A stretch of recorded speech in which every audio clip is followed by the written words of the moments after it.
चौधरी रणबीर सिंह जी की 15वीं पुण्यतिथि के अवसर पर हम सभी ने यहाँ पर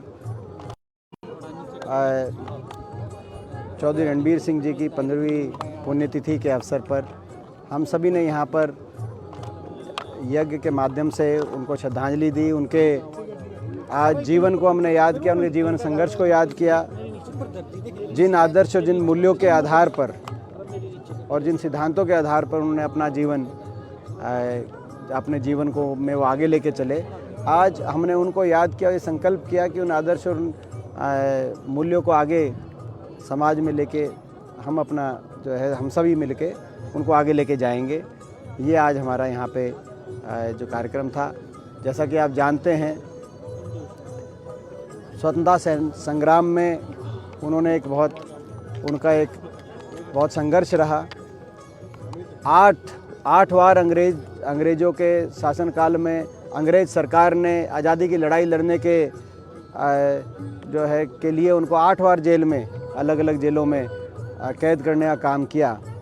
और वो जब भी जेल से छूट के बाहर आते थे, उसी संघर्ष के साथ दोबारा देश आज़ाद हो, स्वतंत्र हो, इसकी लड़ाई लड़ते थे और फिर अंग्रेज़ उनको जेल में डालते थे। तो ये, और उस समय ये भी नहीं कोई अंदाज़ा लगा सकता था कि देश कभी आज़ाद होगा कि भी नहीं होगा, क्योंकि कहते थे ब्रिटानिया सरकार का सूरज कभी छिपता नहीं है। तो जो लोग जिन्होंने अपना जवानी इस संकल्प के साथ, देशभक्ति के भाव के साथ, स्वराज की स्थापना के संकल्प के लिए जो अपना, मैं समझता हूँ आज हम उन सभी स्वतंत्रता सेनानियों को भी आज हम प्रणाम करते हैं। उसके बाद देश का जो संविधान बना, संविधान सभा के सदस्य के रूप में, ये देश सभी विभिन्नताओं में एकता वाला देश, सभी का देश, सभी के बराबर अधिकारों वाला देश, ऐसा देश स्थापित भारतवर्ष हुआ। तो आज हम संविधान के भी उन मूल्यों को आज हम याद करते हैं इस अवसर पर। क्या राजनीति में वो मूल्य हैं आज के दिन? देखिए, मैं समझता हूँ कि निश्चित तौर से जो वो पीढ़ी थी, वो जो समय था, वो भारत देश की राजनीति का स्वर्णिम काल था। और देशभक्ति कूट के लोगों में भरी थी, और वही देशभक्ति का भाव ही सभी का जो है संघर्ष का एक ही भाव था। अब कहीं ना कहीं राजनीतिक नैतिकता में गिरावट आपको देखने को मिल रही है, और ये जो राजनीति में जो नैतिक गिरावट है, ये कोई अच्छी बात नहीं है। आज मैं समझता हूँ देश के, और ये मैं राजनीति से ऊपर के बात कह रहा हूँ, देश के सभी राजनीतिक दलों, सभी लोग जो जनसेवा में हैं, राजनीति में हैं, उनको मंथन करना चाहिए, आत्ममंथन करना चाहिए। जो राजनीति में नैतिकता गिरी है, इस तरह का जो है मैं समझता हूँ देश के लिए देश के लोकतंत्र के लिए अच्छा नहीं है। केंद्र सरकार का बजट आया, हरियाणा से क्या अपेक्षा है? देखिए, एक बार पूरा बजट का अध्ययन करके ही हम बोलेंगे।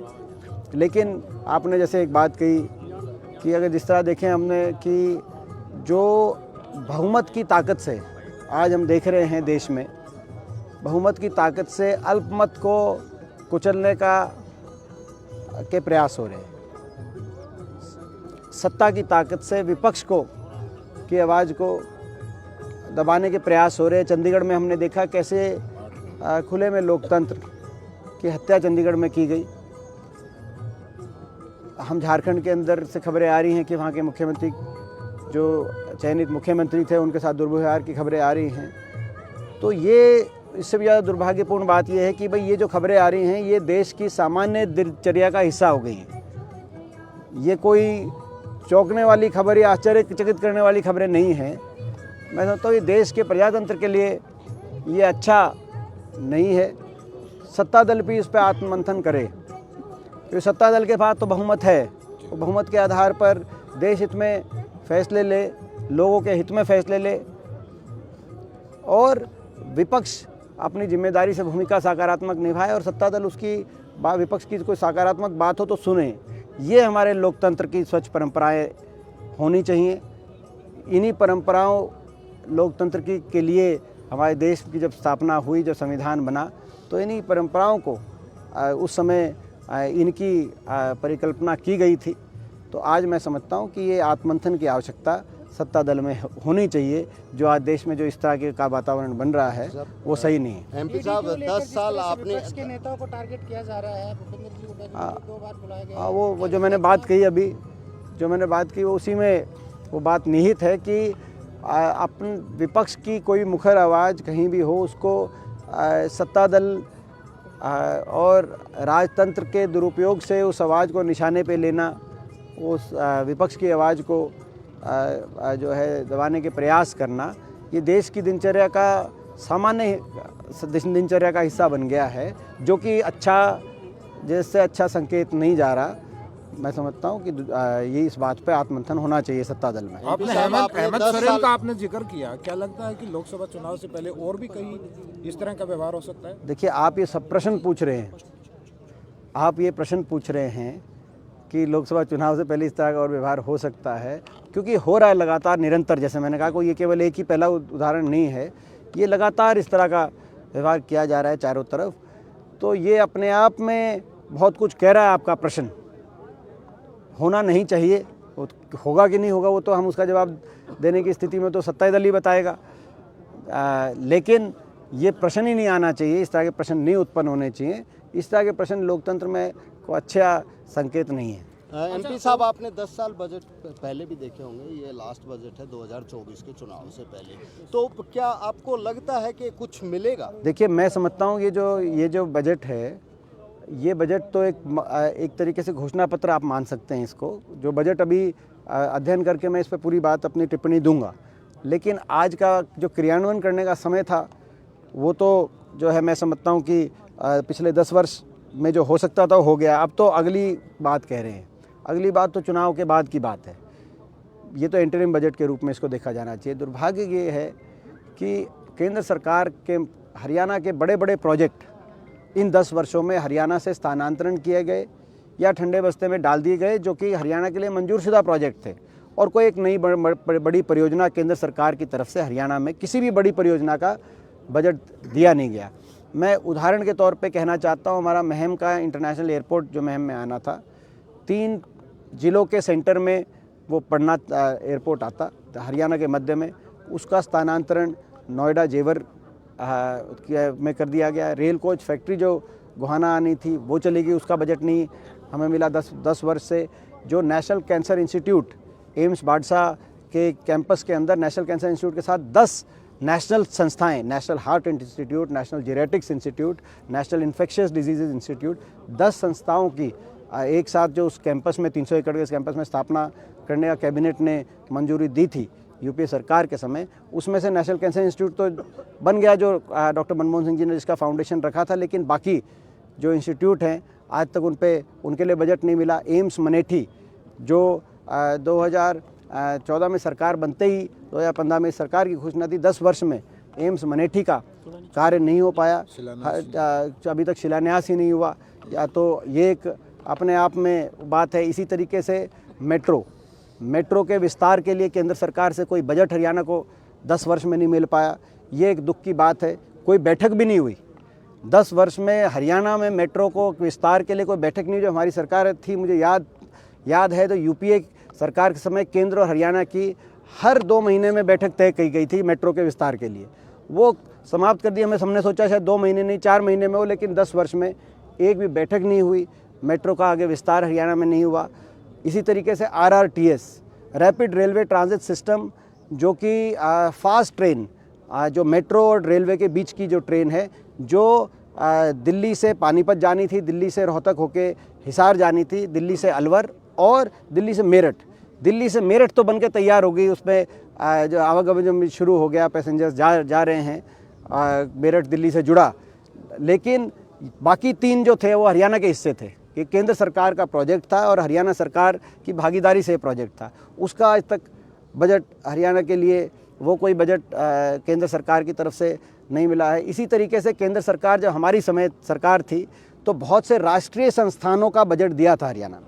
IIM आया हो, अभी मुख्यमंत्री जी उनका सभी का जिक्र कर रहे थे कि हमें गर्व है कि हरियाणा में IIM भी है, हरियाणा में FDDI भी है, हरियाणा में IIIT भी है, NID भी है, national institute of design, national institute of fashion technology भी है, और IIT दिल्ली का एक्सटेंशन कैंपस भी है।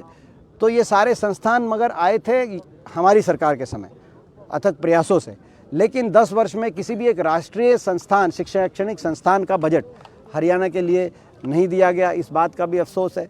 तो अभी 10 वर्ष में जो ये बजट है, ये तो इंटरिम बजट है, इसको तो हम घोषणा पत्र के रूप में आप ले सकते हैं। आगे करेंगे नहीं करेंगे वो तो समय बताएगा। 10 साल से तो उन्होंने कुछ किया नहीं। ये इस बात का हमें थोड़ा सा जो है बजट को लेकर ये कहना है कि भाजपा ये कह रही है कि कांग्रेस फ्री भारत। देखिए, भाजपा को मैं समझता हूँ कि विपक्ष की और विपक्ष के नेताओं की ज़्यादा चिंता रहती है। पहले मैं ये बताऊँ, ये फ्री भारत वाला मैं बताऊँ, अभी आपने देखा 4 प्रदेशों में चुनाव हुए, 5 प्रदेशों में, जिनमें 4 बड़े प्रदेश थे। उनमें 4 प्रदेशों में आपने देखा कांग्रेस की 10 लाख वोट ज़्यादा आई। 3 करोड़ 90 लाख वोट कांग्रेस को मिली, 3 करोड़ 80 लाख वोट भाजपा को मिली। बहुत कम मार्जिन से कुछ प्रदेशों में भाजपा की सरकार जरूर बन गई, लेकिन ज़्यादा प्रतिशत में लोगों ने कांग्रेस को मतदान किया चारों प्रदेशों में। कहीं राजस्थान में 1-1.5% का फ़र्क रह गया, छत्तीसगढ़ में कुछ प्रतिशत का, वो एक अलग बात। तो ये मैं समझता हूँ कि इस तरह की परिकल्पना करने का जो दूसरी बात जो आपने कहा कि भाई भाजपा, मैं ये भी देख रहा हूँ कि भाजपा को और भाजपा के नेताओं को जो है विपक्ष के नेताओं की ज़्यादा चिंता रह रही है लोगों की बजाय। आज वो सत्ता में हैं, लोगों के काम कराएं, विकास कार्य कराएं, लेकिन जो है विपक्ष के नेताओं की उनको ज़्यादा चिंता रहती है। अभी मैं मुख्यमंत्री जी का बयान था 2 दिन पहले, हमने देखा कुछ रोज़ पहले मुख्यमंत्री जी कह रहे थे कि कांग्रेस की सेहत के लिए ये अच्छा हो कि दीपेंद्र को पीछे कर दिया जाए। आपने भी देखा होगा वो बयान। अब मुख्यमंत्री जी को कांग्रेस की इतनी सेहत की चिंता और वो हमें ये सुझाव दे रहे हैं कि दीपेंद्र को पीछे करें तब कांग्रेस की सेहत सुधरेगी। तो वो कांग्रेस की हम समझ रहे हैं कि वो बड़ी अच्छी सच्ची नीयत से कांग्रेस की सेहत की वो शायद जो है चिंता कर रहे होंगे, हमारी चिंता कर रहे होंगे। तो क्या ऐसे ही अभी कल मैं देख रहा था इनके पूर्व प्रदेश अध्यक्ष का जो बयान था। तो ये लोग जो मैं समझता हूँ कि विपक्ष को निशाने पे लेते हैं, मेरे को निशाने पे लेते हैं, ये भी इनकी कार्यशैली का हिस्सा बन गया है। मैंने तो कल भी कहा नारनौंद में कि शायद इसलिए निशाने पे लेते हैं कि ईमानदारी से हम लोगों की लड़ाई लड़ रहे हैं, हर वर्ग की लड़ाई लड़ रहे हैं, हरियाणा के विकास की लड़ाई लड़ रहे हैं। किसी के साथ अन्याय हो तो हम ईमानदारी से लड़ाई लड़ते हैं। चाहे वो अग्निपथ योजना जब कैंसिल हुई तो हम जवान के साथ खड़े हुए, 3 कृषि कानून का ले आए तो हम किसान के साथ खड़े हुए, महिलाओं के साथ अन्याय हुआ तो हमने अपनी बेटियों, खिलाड़ियों, पहलवानों का साथ देने का काम किया। और शायद ये बातें इनको सही नहीं लगती, इसीलिए ये शायद निशाने पे लेते हों। लेकिन अब ऐसा समय आ गया है कि जब भाजपा के सारे नेता प्रेस में मेरे खिलाफ बयान, अच्छे से उनके बयान नहीं छपें, तो उस रात जब मैं बयान जब जो है रात को सोते टाइम जब बयान दिखते हैं कि सभी ने ठोक के आज खिलाफ बोले हैं, बीजेपी सारी लोगों के कामकाज छोड़ के, सरकार की चिंता छोड़ के मेरी ही चिंता कर रही है, तो बयान पढ़ने के बाद मेरे को नींद अच्छी आ जाती है। क्योंकि मुझे लगता है कि शायद मैं सही में ईमानदारी से जो है ये लोगों के लिए, लोगों के हकों की लड़ाई लड़ रहा हूँ। अच्छा, राष्ट्रपति ओम प्रकाश धनखड़ ने ये कहा है कि भाजपा के जो नेता हैं और कांग्रेस के जो नेता हैं वो डरे हुए हैं, उनकी बौखलाहट है ये। मैं इसमें किसी के मैं व्यक्तिगत बात नहीं कहना चाहता, किसी के व्यक्ति के बारे में क्या मैं व्यक्तिगत बात कहूँ। आपको सारा सबका सच पता है। अच्छा, राष्ट्रपति जो महामहिम राष्ट्रपति हैं, मगर मैंने एक जनरल बात कह दी आपको, ये जो सारे तमाम नेता हैं इन सबके बयान जो है ये बयानों के निशाने पे हमें मुख्यमंत्री जी से लेकर और पूर्व प्रदेश अध्यक्ष जिनका आपने नाम लिया उनसे लेकर, कल मैं नारनौंद में गया था तो कह रहे थे पूर्व वित्त मंत्री जी का भी ये बयान आया है, तो सबके निशाने पे हम हैं। तो कौन किससे, हम तो किसी का नाम लेके बयान दे नहीं रहे, हम तो केवल सरकार के कामों पे बयान दे रहे हैं। तो कौन किससे डरा हुआ है या कौन किससे चिंतित है, ये तो आप बयानों के भाव से पता कर सकते हैं। अच्छा, महामहिम राष्ट्रपति ने जिस तरह से बजट पूर्व जो भाषण दिया है उसमें सरकार की उपलब्धियां गिनाई हैं, लेकिन 2014 में जिस तरह का देश पे कर्ज था और आज 1,63,000 रुपए का जो करोड़ का जो कर्ज हो गया, देखिए आज देश में बेरोजगारी, आप ये देखिए कि आज अमेरिका के अंदर जो इलीगल इमिग्रेशन है उसमें जो अफ्रीका और मैक्सिको जैसे देशों से ज़्यादा होती थी, आज भारत से सबसे ज़्यादा हो रही है पिछले 3-4 वर्षों में। और भारत में भी हरियाणा से जो पलायन, जो क्योंकि वो जो रास्ता है पलायन का, पनामा के जंगल से होकर अपनी जान हथेली पे रख के, और कोई भरोसा नहीं वहाँ किस रूप में पहुँचेंगे नहीं पहुँचेंगे, क्या वहाँ पे होगा कि नहीं होगा, और वहाँ पे कठिन जीवन जीने के लिए वो कोई जो है, ये आप इसकी जो मैं समझता हूँ ये इस बात का प्रतीक है, आज ये इस बात का प्रतीक है कि हमारे देश का पढ़ा लिखा शिक्षित नौजवान अगर यहाँ पे भारतवर्ष में इस तरह का, अगर 10 वर्ष की सरकार में इस तरह के भविष्य की अवसर उन्होंने नौजवानों को दिए होते, तो इस तरीके से हमारे नौजवानों को अपने माता पिता को, परिवार को, देश को छोड़कर जो है ऐसे जो है मैं समझता हूँ सफ़र की ओर नहीं बढ़ना पड़ता। हरियाणा प्रदेश उसका उदाहरण है, देश से भी हो रही है, और हरियाणा से सबसे ज़्यादा, देश में सबसे ज़्यादा बेरोजगारी, देश में सबसे ज़्यादा नशा, आज हर घर में नशे की आज स्थिति आ गई। जो हरियाणा खेल खिलाड़ियों का हरियाणा था, जो हरियाणा दूध दही का जहाँ खाना था, आज वो नशे में नंबर 1 हरियाणा बन गया।